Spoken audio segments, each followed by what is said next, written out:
This week on the Read Well podcast, I am discussing the Brothers Karamazov. Now, this book is getting a lot of hype. It was written in the 19th century by Fyodor Dostoyevsky, but a lot of people are turning to it now to answer major questions about life, God, personality, and so on. So, if you're thinking about tackling this thing, my goal today is to help you decide whether or not this is a good investment of time for you. Let's get into it. Welcome to this week's episode of the Read Well podcast. My name is Eddie Hood, and I'm your host, where I believe it's more important to read well than to be well read. So grab your favorite book, open up your notes, and let's get ready to learn something fascinating.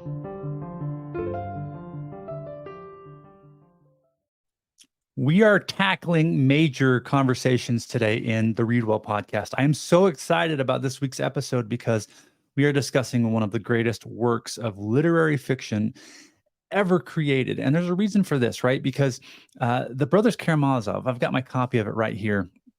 This is a book that does more than just entertain you. In fact, Jean-Paul Sartre, the French philosopher, said of literature that it is the writer's job to not only entertain you, but to actually compel you to change your worldviews, to see things anew, to live life at a different level.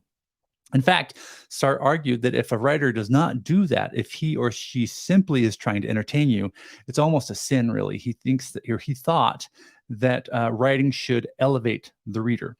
And The Brothers Karamazov is a great example of that. This is a book that walks you through the deepest questions you've probably asked yourself at some point or another in your own life. Questions about who you are, why you do the things that you do, whether or not there's a God. If so, why do bad things happen to good people? How do families get along? Why are they so dysfunctional? This book hits all of these topics and more. And today I want to talk about why it's an incredible book to read. And spoiler alert here, I absolutely think you should read this book, but I want to make sure that you read it with the right mindset. I'm going to give you a couple tips on how to read Dostoyevsky at the end of this podcast. For those of you that have decided, you know what, I'm doing it.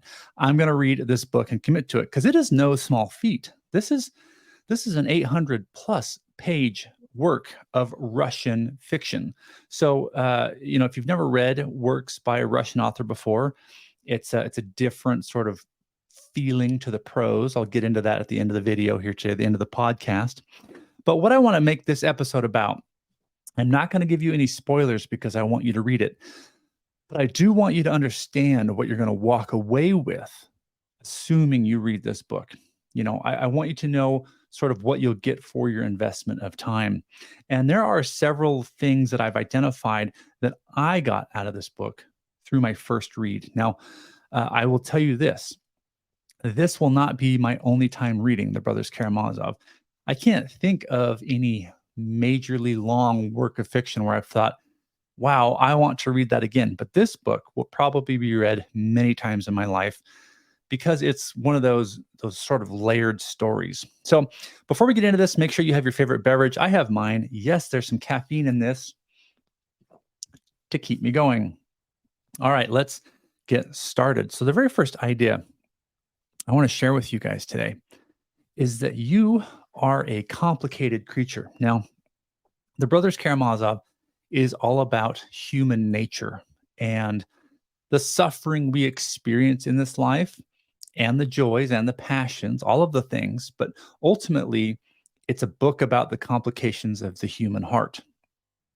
And if you've ever thought to yourself, man, I'm a hot mess, right? Like I can't seem to get my crap together. I don't know what's going on. I'm overwhelmed. I'm stressed. This book does a really beautiful job of encapsulating that sort of way of thinking.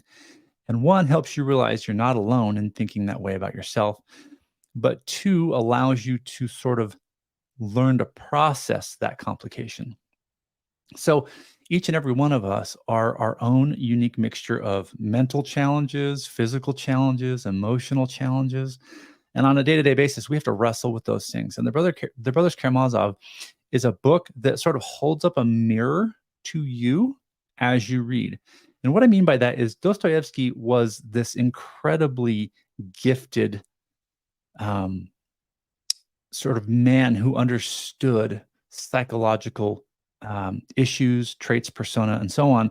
And he was able to stick those qualities into his characters. So every one of the Dostoyevsky characters you're going to read are going to be so rich and detailed that you're going to see yourself in these characters. I saw myself in part in almost all of these characters, right? The things that they felt, the way that they behaved, the sort of the kindness that they had, the meanness that they had, and so on. You're reading this book going, man, I act this way in my own secret heart sometimes, and it's really sort of kind of eye-opening to have an author expose that human condition to you. So first and foremost, you're going to see yourself in these characters, and you're going to understand a little bit more about sort of the human condition, right? Because every day we wake up and we have temptations, and we have laziness, and we have all of these things. And in most works of fiction, you don't really get that. You get a character or a group of characters who have a mission, right? Especially in contemporary literature, where they are out to achieve a goal. And it's almost more about the action that they take, about the sort of the plan that they follow that keeps people reading books these days. But in Dostoevsky's time, his books are not just about the things that they do, but it's about why they do the things that they do. And that's why it's a powerful thing to read, because you get a chance to sort of understand the decisions that you make. So that's the first reason why I would suggest you read the Brothers Karamazov, is if you are internally trying to process your own life, your own struggles, your own thoughts, your own questions, your own needs. This is a great book because it sort of exposes you to those ideas. Okay. Now, the Brothers Karamazov, in the name, it describes the idea that this is about a family, a bunch of brothers. Now, there's a father in this book as well, and I'm not going to give any of the details away because, again, I want you to read the book.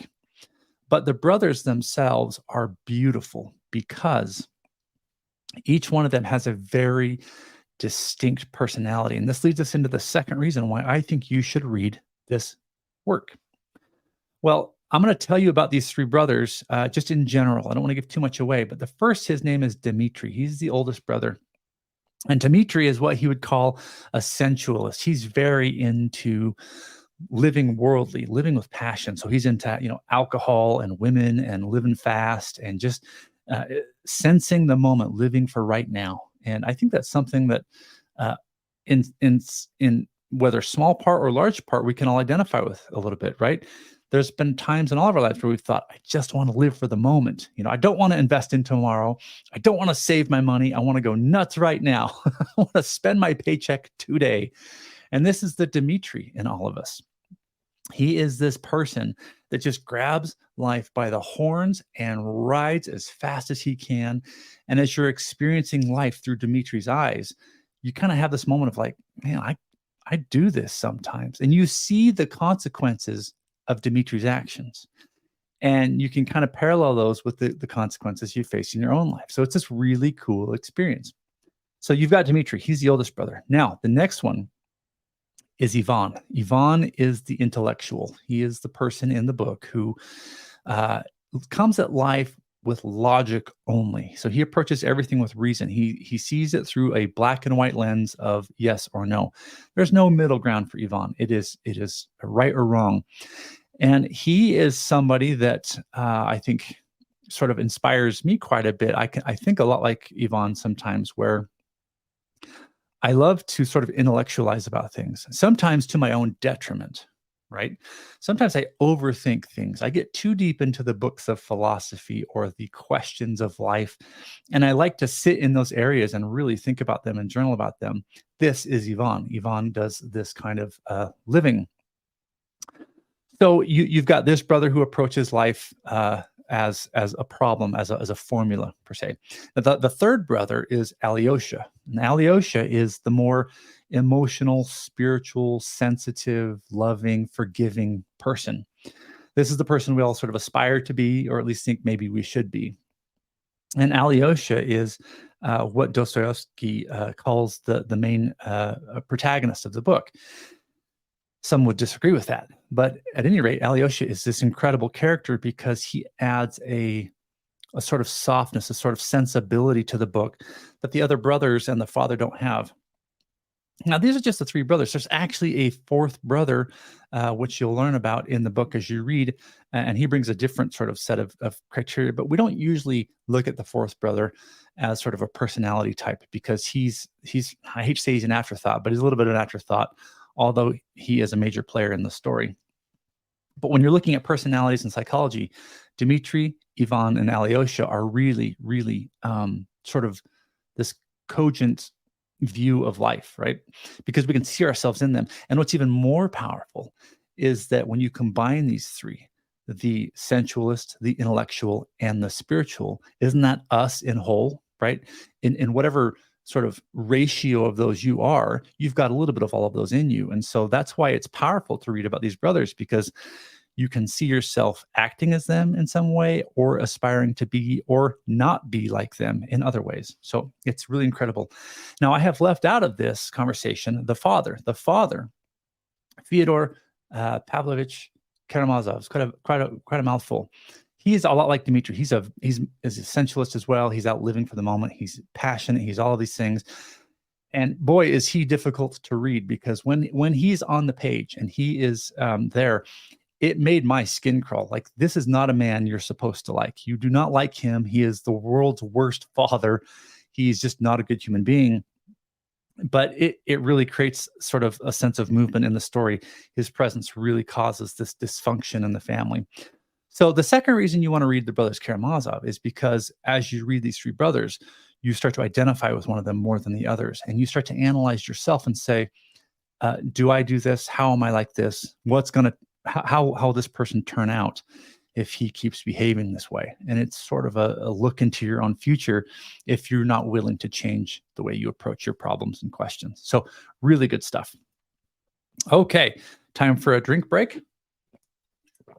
And we're back. Excuse me.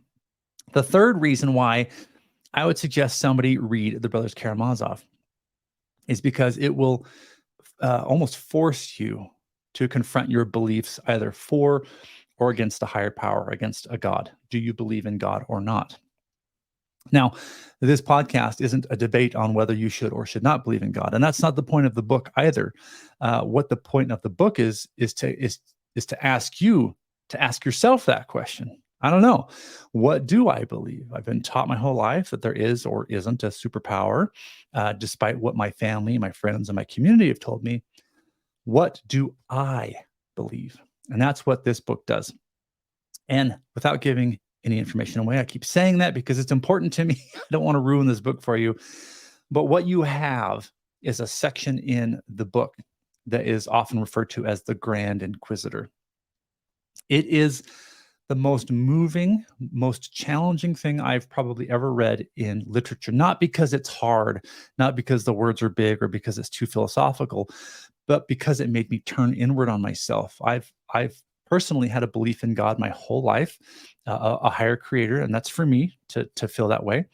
But when you read this section of the book, it is by far the most powerful argument for atheism I have ever read, right? And just to sort of set the stage to get you ready for this when you're reading the book. Now, well, let me back up. If you're also a believer in God or you go to church or whatever it is, don't let this dissuade you from reading the book. It's actually quite healthy to read this section and to question your own beliefs. So what's happening here to set the stage for you is you've got two brothers having a conversation. And of course, it's our intellectual, Ivan, who is making the case for atheism. He is making the argument that there can't be a God because we have this thing called free will. He states that if you have free will, that is probably the most cruel thing God could give you, because with free will, it makes life too hard to live. It makes it almost impossible for us as humans to be good. There's just too many ways to fall. The temptations are too great. When we do something wrong, it hurts other people. And just the implications of free will are almost corruptive. And he's making the statement that if there is a true God, why would he send the children he loves down to earth to experience all this chaos and hatred and horror through the process of free will? Why not just give us a free path back to happiness, essentially, right? And it's a great argument. I mean, a lot of how many times have you heard people say, Why do good things happen to bad people? That is what this book is trying to address in this section here. Why, if there's a God, do bad things happen to good people? Shouldn't they be protected? Shouldn't they have sort of a path towards happiness guaranteed? Why? Why? Now, Alyosha is the other side of the argument. Alyosha, in the book, is on his path to being sort of a monk. And he has a very strong relationship with Heavenly Father, or with his Heavenly Father or God, or whatever you want to choose to call the higher power. And he gives a response to Ivan's argument on atheism.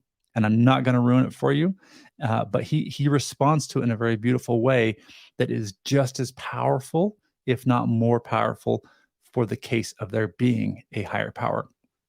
So it's this really cool thing to be able to read and to sit back and finally have that honest conversation with yourself about where you sit on this topic, because it's an important topic. Ivan points out in the book that if there is no God, then all things are permitted. And that is a valuable statement, a very, very valid statement as well. If God doesn't exist, then you can kind of do whatever you want and all things are permitted. There's no consequences, right? I mean, yes, there are societal consequences, but in your heart and in your sort of long-term view, there's no consequence. So it just changes the game. So it's a question that you should find the answer to for yourself, because it has great impact on who you are and how you live your life. That's why I love this book, because always having had that sort of conviction in my own heart, it made me go, wow, I have, I kind of had a moment there where I questioned whether there was a God or not, or my beliefs, or my religion, or my church, and all those things. I think that's healthy. I think you should have those conversations, not just blindly accept everything. You should really think through it and think about what matters to you. Okay, we're going to go through 2 more reasons why I think this book is powerful to read, and then I'm going to give you some tips for reading Dostoyevsky himself, because it's a different reading experience. Well, the fourth idea here as to why you should read this book is it covers the importance of family. At its core, everyone, this is a book about dysfunctional families. It is a book about a father who does not care at all about his kids. All he does is want to live for himself, be with women, get drunk, have a good time, not at all trying to be a good father. And then you've got these brothers who are trying to make sense of life because of this, and they're quarreling over sort of the family inheritance and other things. And it's so ripe with actual sort of real family problems. I don't think there's a family in this world that is not dysfunctional in its own way, right? We all have challenges in our own families. Now, I love my family, but we have ways of falling apart when things really matter too, just like your family does.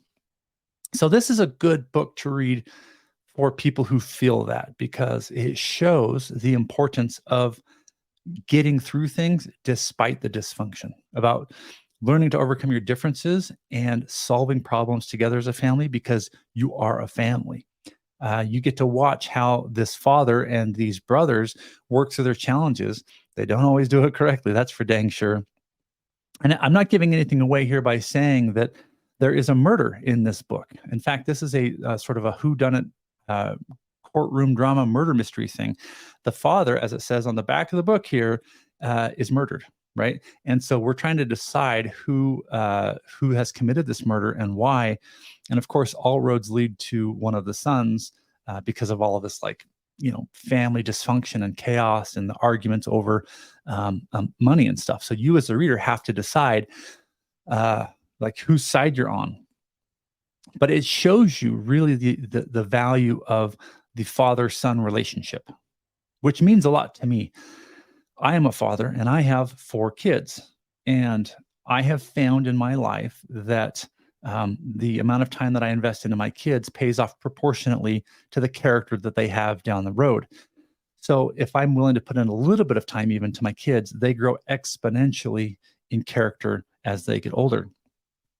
And you learn that as you watch Fyodor not invest any time at all into his kids and what it does to them mentally, right? It's not meant to be a guilt trip as to whether you're a good parent or not. It's just meant to sort of shine light on how important your role is. And at any point in time, you can start investing in your family. Whether you're the father, the mother, the child, whatever, we can all invest in our family and make it less dysfunctional. So it's a really great concept there that I think made me think about my role and how I approach my kids and my wife. So really fantastic. Okay, this last point I loved. The fifth point here. So as I mentioned before, this is a bit of a courtroom drama in the latter half of the book. And when you've got the murder which has taken place, there are in any case you've got the prosecutor and the defendant, the defending attorney, the defense attorney. And in the end of the book, they both get to make their statement as to what happened. And the prosecutor gets to go first. And again, I'm not going to tell you what he says or who he says it about, or even who's on trial. What I will tell you is he makes a case that is irrefutable. It is rock solid, concrete. As you're reading it, you're going, yep, this all makes sense. This prosecutor is going to win this case. The defense has no chance, right? And so you're almost wondering why you should even read the last, chapter or two of the book, the defense attorney's comments, because, what's the point? The argument was so good. But then the defense attorney stands up and he makes a comment, which is that psychology is a stick that has two ends. You see, what happens here is this is a book about psychology, and the prosecuting attorney essentially attacked the psychology of the defendant. Essentially said, this person committed these crimes, and here's why. They did this, and this for these reasons. Essentially attacking his psychology. Well, the defending attorney gets up and says, every bit of psychology is a stick with two ends. And what he means by that is that every belief you have in life has a second viewpoint, a different way of looking at it that is just as viable. So don't get so caught up and so committed to your beliefs. You need to be open-minded, because when you get so tunnel visioned on the way things are, you often miss how they could be, which is just as plausible. And it's a beautiful thing, because he goes through each point and discusses why there is a viable alternative to it. So by the end of the defense attorney's comments, you're like, oh my gosh, now I don't know what to believe, because you can see how both of these arguments are just as valid. And I thought that was a really interesting, insightful way to look at life. I as a business owner, again, as a father, often think that my point is correct. I think I've got it all figured out. And what this taught me is that while I've put some time and effort into thinking about something, there is likely another option that is just as good. And it's this really sort of eye-opening experience to have your beliefs shaken as a reader, and to realize that you are fallible to basic persuasion, right? Cool to see that I have some work to do in my own personal life there. I'm going to get to 3 tips on helping you read Dostoyevsky here in just a second, but just to reiterate, this is a book I think you should read. Now, I know it's a commitment. It's 800 plus pages. It was written in the 19th century, and it takes a while to read. So I would not try to rush through this. Don't try to read it quickly.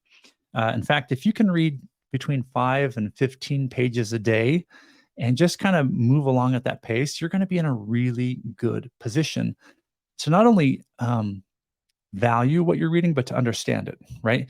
If you kind of set up a goal to read 50 pages a day or something like that, I think you're going to miss a lot of the weight of this book. So allow yourself to take time with this one. Allow it to sort of settle in and mean something to you. I think 5 to 15 pages a day is a really good place to be. Okay, so that's my recommendation. Now let's talk about reading Dostoyevsky. If you've never read his books before, you've got to understand a couple of things. This is not like although it is fiction, it's not like reading Stephen King or any of the Harry Potter books or something. Those books have been written in contemporary times where the language kind of rolls with the way you speak today. Now, Dostoyevsky's prose does not feel outdated. It does not feel like it was written in the 19th century. However, it is Russian, and it has been translated to English or whatever language you're reading it in.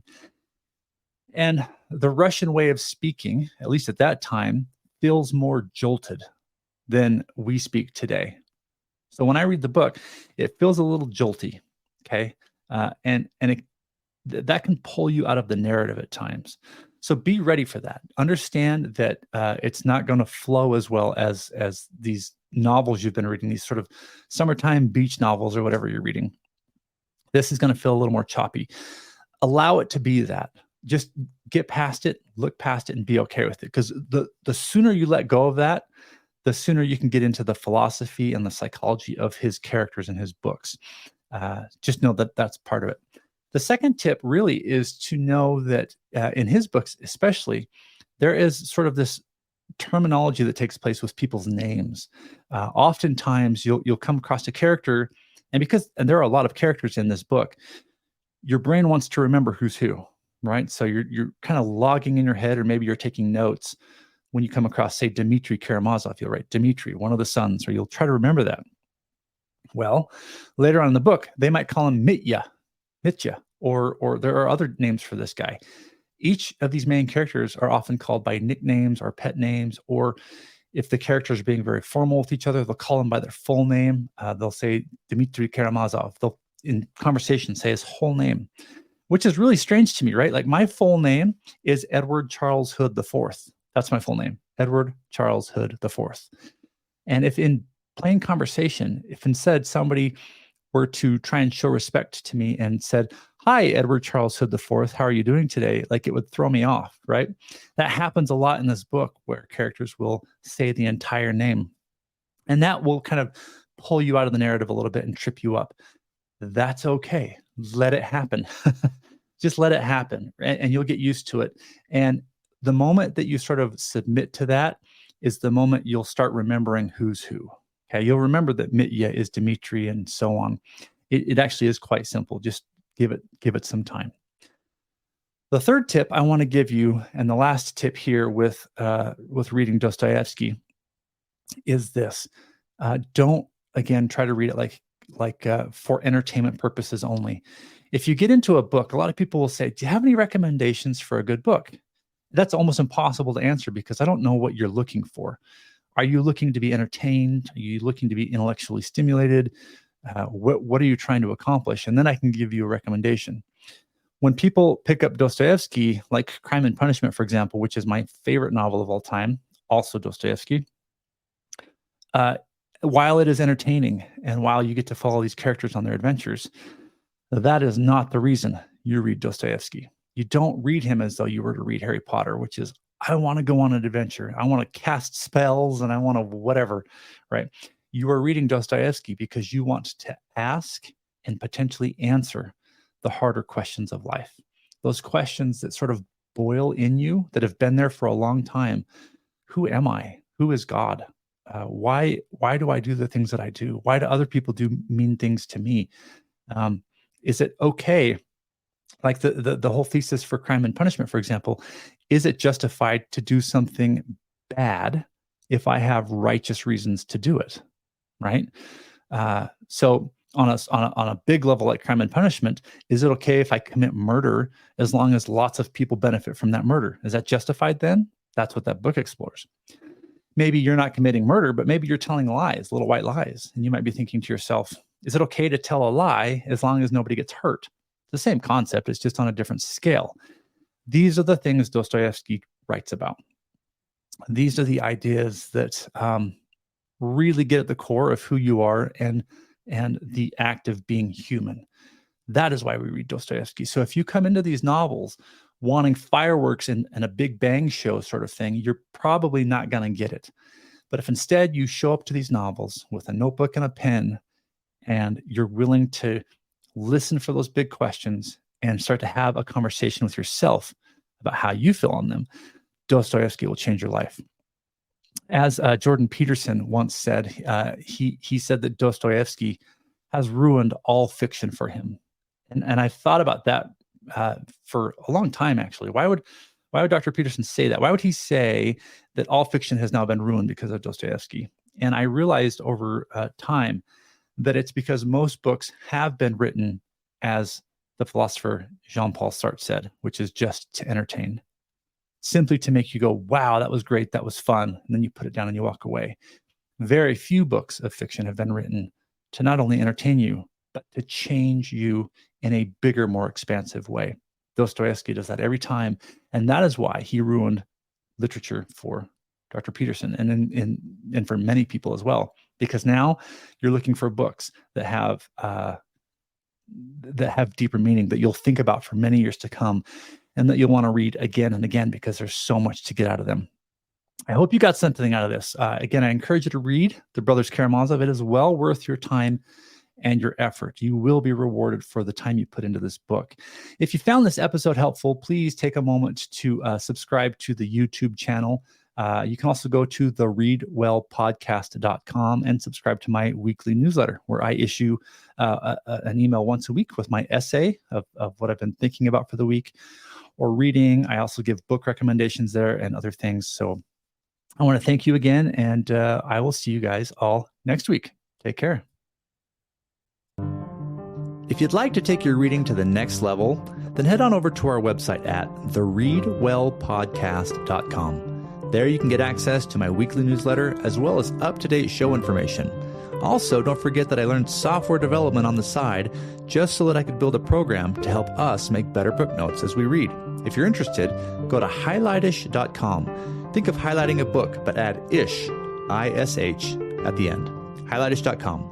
Thanks for listening, everyone, and we'll see you on the next show.